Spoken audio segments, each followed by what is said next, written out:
Hello guys, a day in my life as a 23 years old content creator nga nagpuyo sa bugi. For today's video, Jai, mo din ako routine before kumato sa kong gitrabahoan. Ako na siyang gipakaon ni paghuman. Ako na siyang giligo diha dapit guys.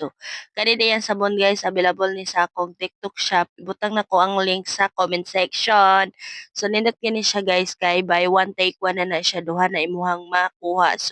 Humot kay na siya kusog mo bula. Sa paghihulat, pag check out na mo diha guys ha.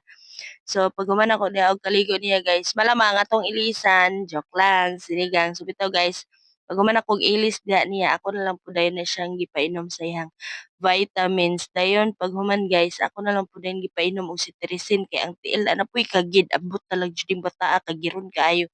Pag human ako prepared sa iya, nag-prepare na lang po ko sa kong gagalingon.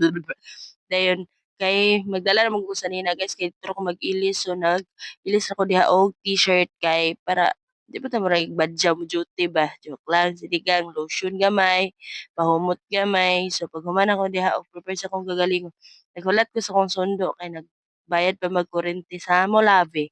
Kay nakita man ako ning bata ing gasuroy-suroy aning gawas bata away ang buhok perting kalkaga din sa nina ambot na lang gipaningot to gayo ako mahimo ako na lang din siyang gipugngan and gilisan ni puno ng diaper. Mao na to guys. Thank you for watching. See you on my next vlog. Bye.